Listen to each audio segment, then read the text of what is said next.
Lo dijo él. A primera hora. 8:13, abordemos los temas económicos.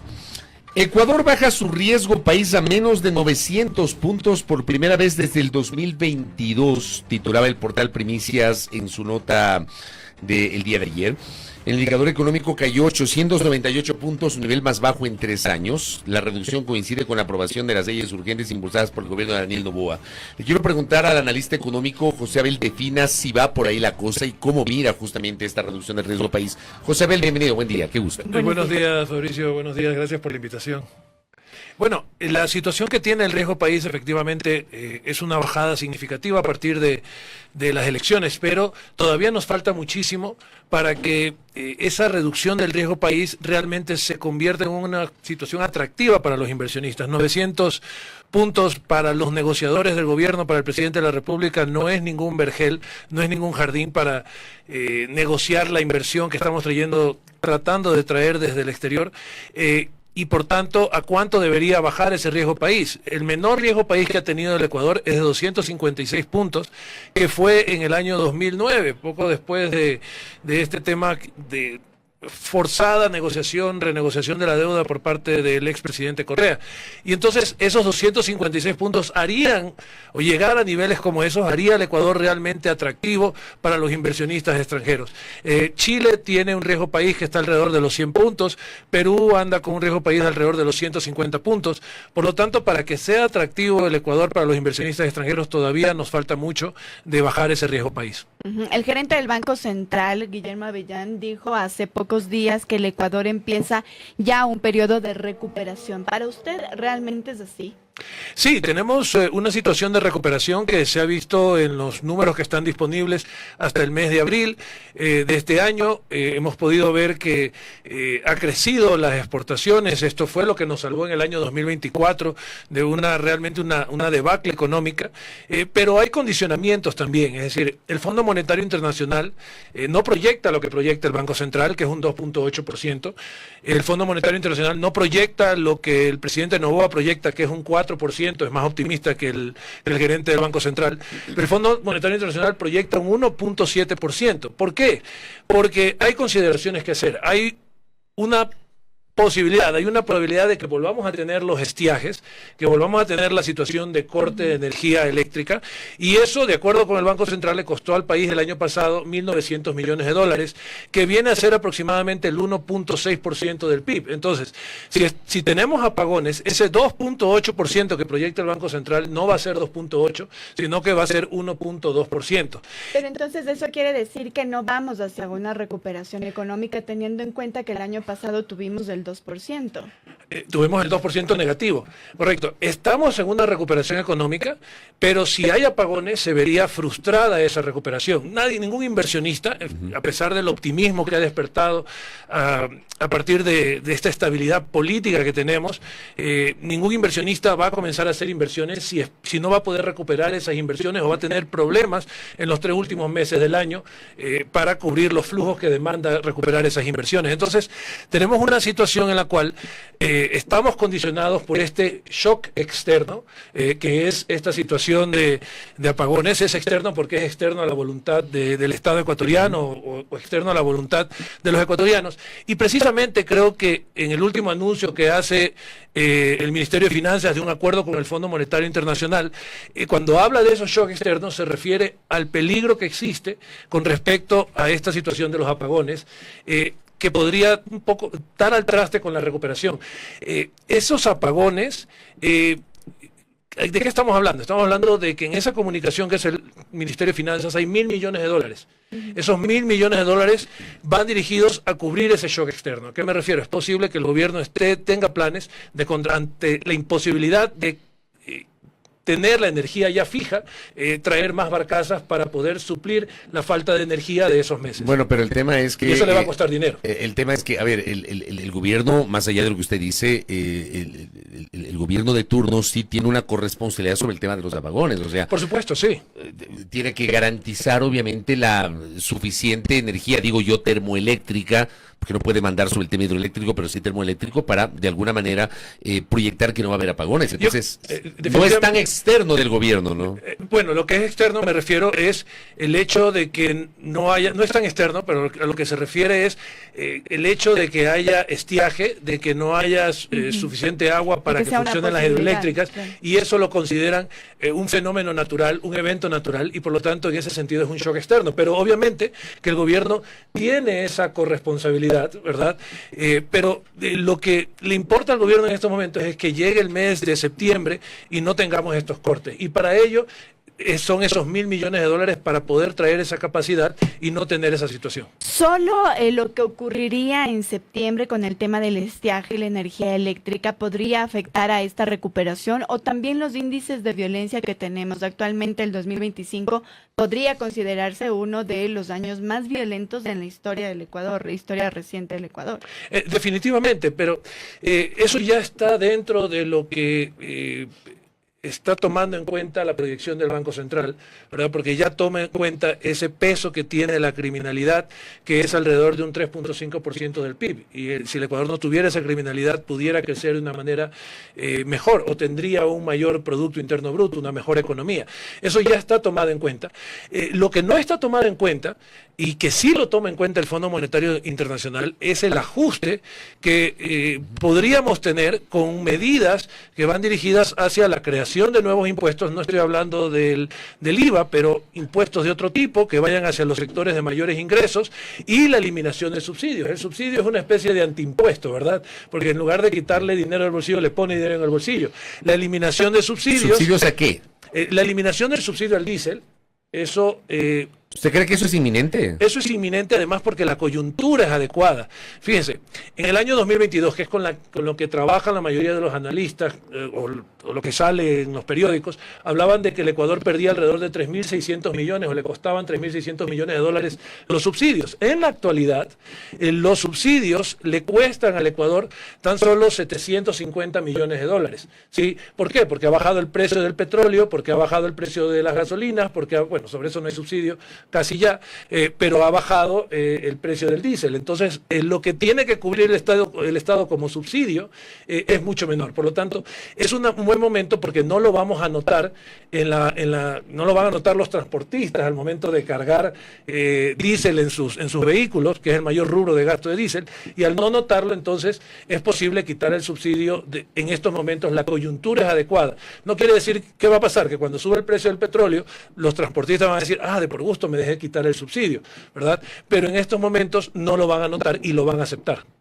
¿Qué otros subsidios podrían entonces también verse comprometidos con esta realidad económica del país? Creo que se está hablando de una focalización del subsidio del gas, no una quitada de todo el subsidio del gas, pero sí una focalización del subsidio del gas. Esa medida es mucho más difícil, porque la focalización también da paso a que pueda haber una situación de corrupción, ¿verdad? Y hay que hacerlo bien. Pero medidas como el tema del diésel, eso va a ir sin restricciones hacia todos los que lo usan. Otro factor que podría también tal vez afectar, digamos, al Producto Interno Bruto del Ecuador, ¿no podría ser incluso sobre esto que usted nos ha dicho? Es decir, y sobre especulaciones, ¿verdad? Sí. Sobre una posible eliminación del subsidio del diésel, o una posible eliminación del subsidio del gas, más la inseguridad. ¿Podría haber levantamientos sociales, y eso cree usted que podría incluso afectar en este año? Yo creo que el presidente Noboa ha incorporado un tipo de política que diría que es una política futbolística, ¿sí? Es una política de ir ganando partidos, y ayer y esta mañana nos anuncian que ha ganado un partido que se ha jugado a puerta cerrada, que es con el Fondo Monetario Internacional, al sacarle $1.000 millones más. Pero eso no significa que no haya negociado, claro, o que sea complaciente con el Fondo Monetario Internacional. Entonces, mientras la ciudadanía vea que el presidente no está siendo complaciente, no está entregando el país en buenos términos, ¿no? A las políticas del Fondo Monetario Internacional, y que está peleando la pelea o está jugando jugando el partido, en la medida de eso, es muy difícil que haya esos levantamientos sociales. Creo que lo ha manejado, la coyuntura política la ha manejado bien, la coyuntura económica la va manejando, está apostándole a la inversión extranjera en minería, en agricultura, y si ese partido también lo tiene que ganar, ¿verdad? Y hay un partido, que es el que hablábamos hace un momento, que es el partido de los cortes de luz, o los cortes de electricidad, del estiaje, que también lo está peleando y para eso pues está actuando. Entonces, a diferencia del presidente Lasso, no es un político, no es un presidente que se sienta a ver y acepta las medidas del Fondo Monetario Internacional, sino que es un político que tiene su propio plan de gobierno y que la negociación con el Fondo Monetario Internacional es parte de su estrategia. Pero usted sí ve que hay plan económico. ¿Existe un plan económico? Existe un plan económico. ¿Cuál es el plan económico? En los términos de que consiste en traer la inversión extranjera. Pero ¿cómo por traer eso, la inversión? por eso el acuerdo con el Fondo Monetario Internacional le permite, bajar el riesgo país, le va a permitir a él bajar el riesgo país. Al bajar el riesgo país le permite negociar de mejor medida. Pero los inversionistas no vienen solamente por el tema de los puntos de riesgo país. Hay otras agencias como Moody's, Standard & Poor's, que califican de otra forma al Ecuador, hacen un análisis de otro tipo de riesgos y entonces ahí analizan la estabilidad política, la estabilidad económica, la estabilidad jurídica, ¿verdad? Y entonces, en ese sentido, ese es el partido que juega. El plan económico es atraer inversión extranjera para invertir en minería, para invertir en agricultura. No juega mucho con los empresarios, si se habrá dado cuenta, ¿verdad? Los deja que ellos vayan, trabaja con ellos, pero no es el centro de su política económica. Pero a diferencia, por ejemplo, de otras administraciones gubernamentales, guardando las distancias siempre, obviamente, cada administración gubernamental tiene su propia lógica, pero uno sabía más o menos el derrotero económico, cuál era el plan económico, cuál es la idea, si va por el tema tributario, si va por el tema de estímulo a la inversión, si va por el tema de industrias extractivas, no sé. Por eso le preguntaba si usted ve que hay un derrotero económico más allá de lo que usted dice de apuntalar la llegada de inversión acá al Ecuador. ¿Existe o no existe ese plan? Es mi pregunta. El plan económico, efectivamente, Fabricio, pasa por el tema de la inversión extranjera, como decía. Y usted me lo mencionaba, es un tema de hacer más eficiente al Estado, que el Estado deje de hacer ciertas cosas, fortalecer el tema de los bonos de desarrollo y los apoyos a los sectores más necesitados para que haya tranquilidad en la calle, ¿verdad? Y el tema del empleo, el tema de la creación de empleo, sigue siendo un tema complicado para el gobierno. Creo que es el tema que menos gobierna o menos tiene un plan el gobierno para hacerlo posible, ¿verdad? Entonces, ¿qué está esperando el gobierno? Está esperando, quizás equivocadamente, que a partir de la inversión extranjera se dinamice la economía interna y con eso se cree empleo. Pero en ese sentido, creo que allí es donde le está fallando el plan. Eso no es tener también tal vez esta idealizado o de manera utópica pensar que realmente vamos a tener la inversión extranjera. Y esto le digo sobre la base de datos que hubo en el 2024. En el último trimestre del 2024 hubo una caída del 54% en inversión extranjera directa. ¿Cómo entonces pensar que ahora sí vamos a tener y sobre la base de esa especulación hacer, digamos, proyectos o pensar a futuro en el Ecuador? Hay dos escenarios y es ganar, ¿verdad? Para el presidente. Por un lado, si sale lo de la inversión extranjera, el crecimiento del Ecuador va a ser mucho mayor y se va a generar empleo. Si no sale lo de la inversión extranjera, con los ajustes que está haciendo en el Estado, ¿verdad? En el presupuesto del Estado, va a tener un Estado que va a estar balanceado, que va a tener un mucho menor déficit, por lo tanto, no va a ser un problema para la economía, no va a ser una alarma para la economía, ¿verdad? Y entonces allí lo que va a haber es una recuperación lenta, el país va a seguir estancado en ese 2% que hemos venido viviendo en los últimos 10 años, de crecimiento, es decir, no el decrecimiento del -2 del 2024, pero el crecimiento que hemos tenido en los últimos 10 años, de un 2% máximo del cual en promedio, del cual no salimos y no logramos salir. El 19 de mayo, en vísperas, faltando una semana para la posesión del presidente Noboa, Diario y La Hora publicaba que el gobierno necesita más de 18,000 millones de dólares de financiamiento para el presupuesto del 2025. ¿Es así? Es correcto. 18,000. Cuando lo toma, es decir, son 18,000 cuando asume que el gobierno va a pagar lo que le debe, pero por ejemplo, el IES. Pero, ¿qué dijo el gobierno hace pocas semanas, pocos meses, dijo, le hemos pagado $1.200 millones al IES, ¿verdad? En realidad, si uno mira la ejecución del presupuesto, va a ver que ha habido, comparado con el 2024, el dinero que el gobierno le ha sacado al IES, es decir, le pagó 1.200, pero le sacó por el otro lado, es 4.000 millones de dólares. En el 2024 el gobierno le sacó 2.800 millones de dólares al IES hasta el mes de abril, ¿sí? Luego le sacó un poco más.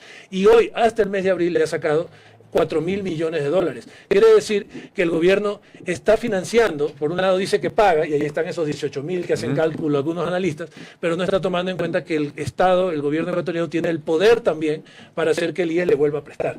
Entonces, no son 18.000, son en el presupuesto del Estado, son alrededor de unos 5.000 millones de dólares, ¿verdad? Y eso es lo que debería llegar por parte de los multilaterales. Y en realidad lo que hacen los multilaterales, esos 18.000 millones de dólares, ¿qué incluyen? Esos 18.000 incluyen que nosotros le pagamos todo a los multilaterales y los multilaterales no nos prestan. En realidad lo que están haciendo los multilaterales, el Fondo Monetario Internacional, es que nos están prestando para pagar, ¿sí? Entonces está más o menos cubierto. O sea, nos endeudamos para pagar. Nos endeudamos para pagar, ¿sí? Y nos estamos endeudando con 1.000 millones de dólares más para que no pase lo peor del estiaje, que es esta situación de que tengamos los apagones. José Abel, gracias por el tiempo, por la gentileza. Encantado, Gracias. muchas gracias por la invitación. Hablando de temas económicos con José Abel de Fina, analista aquí en A Primera Hora. Primera plana. Todas las noticias, todas las voces.